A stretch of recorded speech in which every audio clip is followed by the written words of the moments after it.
how's everybody?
Okay.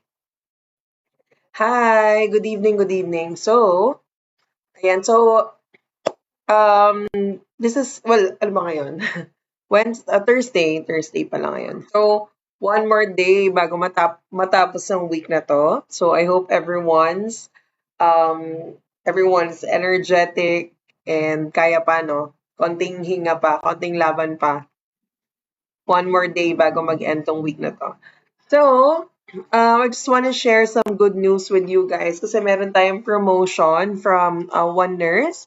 So if you can see here the special promo that we have, you'll be able to get 500 off. So, ayan siya, 2,099 na lang siya if you use the code Latiners. Ayan, pag nag-subscribe kayo ngayon, so you just have to um, scan the QR code, or you can also type in sa Play Store or sa App Store, One Nurse. Ayan, para ma-install nyo, and then you can register, and then you can subscribe sa ating application. So, ayan. Ang maganda dito, no, you will be able to join the final coaching from April 21 to April 25. So, covered na yon from NP1 to NP5. If you will see here the schedule, 6 to 8 p.m. siya. Ayan. And yung mga tao na nandyan sa ating, sa upper, dito sa task ko, sila rin yung tao mismo na facilitate, no, nung coaching classes. So, take this opportunity, guys.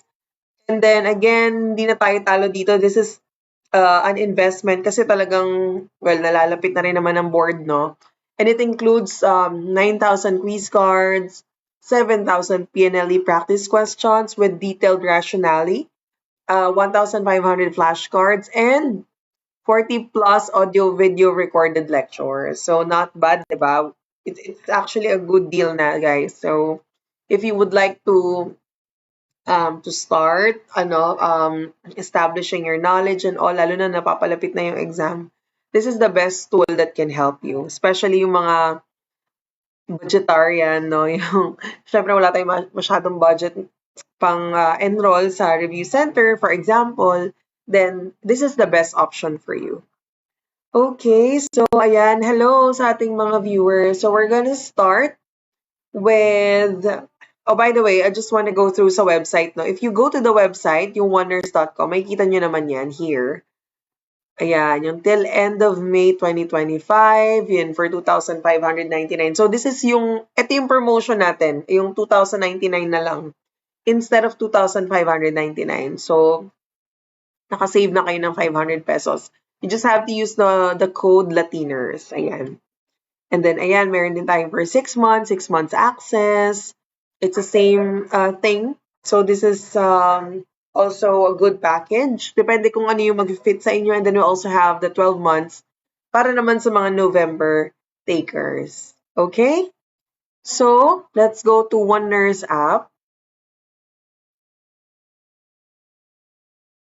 So, ganyan yung itsura niya if you open the app from your phone. So, if you click on PNLE Prep, okay, so ayan, may kita natin tong mga, ayan, quiz cards, flashcards. So, I just want to show yung, ito, for example, yung flashcards natin. No? Pakita ko lang sa inyo para may idea kayo. So, it's like this. If you click, for example, family nursing, okay? So there, you can, para ano lang siya yan, makakapag review kayo. Ito mga ano, naka-highlight naman yung mga important terms and definition. Ayan, andyan lahat. Okay? So, if you go back, ayan, marami tayong topic. So, sa topic, meron pa siyang mga subtopics, kagaya ng Palmer. Ayan. Okay.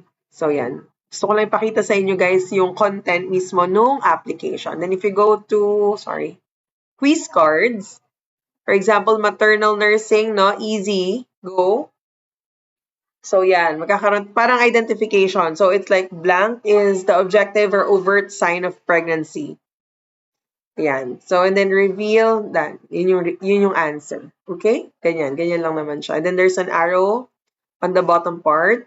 Ayan. If you press reveal, lalabas yung answer niya. So, pwede naman ninyong i-change yung level of difficulty niya kung gusto nyo easy, average, or hard.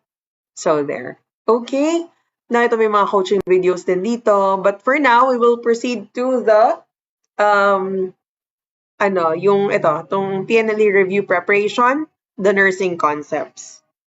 So, right now, do you have any topic in mind? But since wala pa masyadong tao, no, maybe I can choose for you guys for now. And then later on, we can do kung ano man yung gusto nyo. Yun yung pwede nating sagutan. So, for now, let's go to mental health nursing.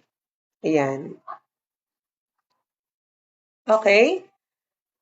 So hopefully, you can also participate sa ating review for tonight. Okay? So let's go to question number 1. So which response from the nurse would be most helpful when addressing the nursing assistant? Maternal. Sige later. Tapusin ko lang to ha. Nursing assistant's comment about the recently admitted client with bipolar disorder stating, I think the new admit is pretending to be ill. Yesterday, the client was completely silent and today he won't stop talking. A, thanks for letting me know. I think the client may be looking for attention. B, it is more appropriate to refer to the client by name and not as the new admit. C, some people are quiet. Client has the right to decide when and when not to talk. Or D, the client has rapid cycle bipolar disorder. It includes quick changing moods.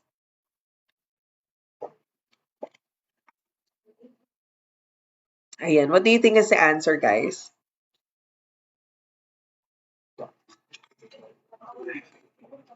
So after this, mag-maternal tayo since ni-request ni JLMY. Sorry, hindi ko ma...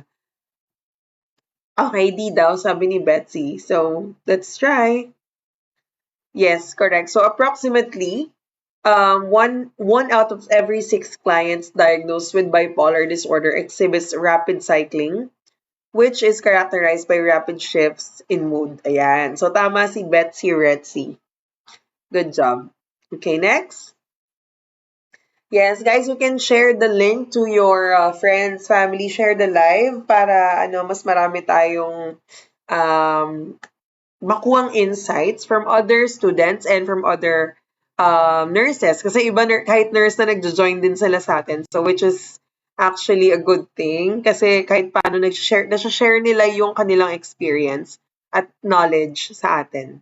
Okay, so a care plan for a male client diagnosed with bipolar 1 disorder should incorporate A, providing a structured environment, B, designing activities that will require the client to maintain contact with reality, C, engaging the client in conversing about current affairs, or D, touching the client, provide assurance.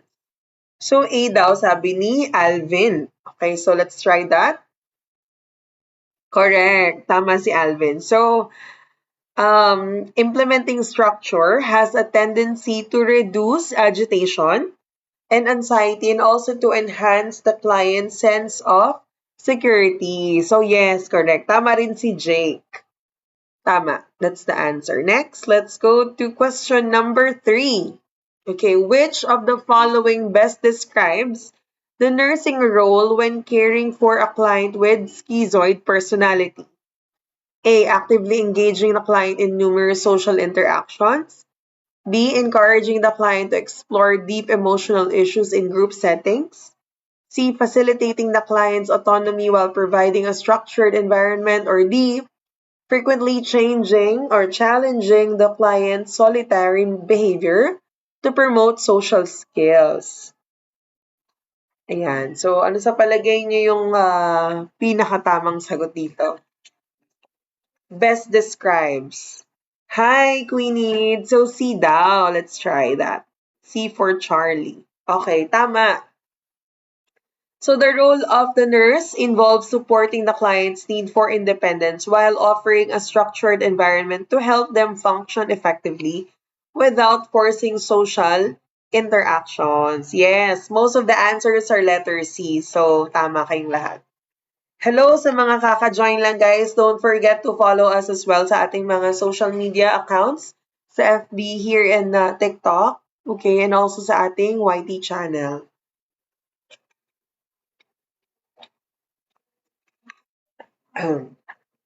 Okay, question number 4.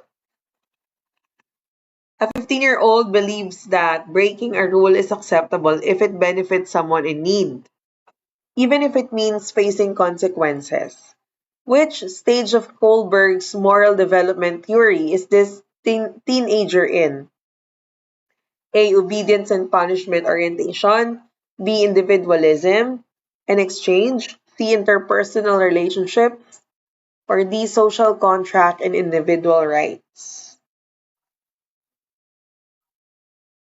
Okay. Ano daw sagot nyo? D, sabi ni Queenie, social contract and individual rights. Do you agree, guys? Go na ba tayo sa letter D? What do you think is the answer? Wait lang tayo ng answer ng iba. Baka kasi may ibang idea sila about it.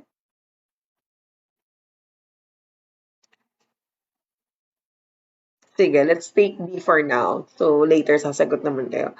Oh, okay. So, the correct answer is letter B as in boy or individualism and exchange. Teenager is likely in the individualism and exchange stage, where the focus is on understanding that different people have different needs and interests, and that actions can be justified even if they benefit oneself or another. So, ayun siya. Letter B. Correct si Jake. Tama. Okay, next, let's go to question number 5. Nurse Penny is aware that the symptoms that distinguish post-traumatic stress disorder from other anxiety disorders are A. Avoidance of situation and certain activities that resemble the stress. B. Depression and a blunted affect when discussing the traumatic situation. C. Lack of interest in family and others. Or D. Re-experiencing the trauma in dreams or flashback. Okay. D daw, sabi ni Jake and Betsy. Okay, si Queenie Dandy. Let's try.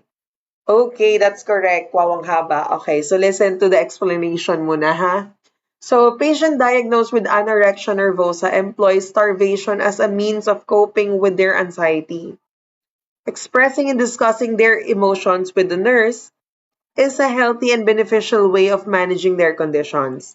All other options, encouraging starvation is not advisable, as the client's physical well-being should be given utmost importance. Insufficient intake of nutrients can lead to a life-threatening condition. So, yun siya. Patient diagnosed with anorexia is excessively focused on losing weight because of their distorted body image. It's crucial to establish boundaries on their attempts to further reduce their weight. Okay, and the client's reluctance to talk about their emotions with their mother might be due to their mother's overbearing nature, causing the client to experience mixed feelings. So, yun yung explanation. I hope it's clear. And I hope na-retain sa atin to question na tong haba ng explanation eh. Sige, next tayo. Thank you so much sa mga nag-share ng live, guys. Keep on sharing lang para madami tayong mag-answer sabay-sabay ng mga question dito. Minsan kasi ang hirap, kailangan natin ng call a friend, ganyan. A patient who feels anxious about their medical condition engages in excessive exercise and devotes time to become very fit. What ego defense mechanism is this an example of? Is it A, sublimation, B, rationalization, C, repression, or D, denial? So we got A from Jake, sublimation. So what do you think is the answer? Patient who feels anxious about their medical condition, engages in excessive exercise, and devotes time to becoming very fit. Sige, A daw. Let's try that. Wait. Correct. Sublimation involves channeling negative or anxiety-provoking emotions into socially acceptable behaviors. Patient is using exercise as a constructive outlet for their anxiety about their medical condition. Okay? Okay, let's move on to question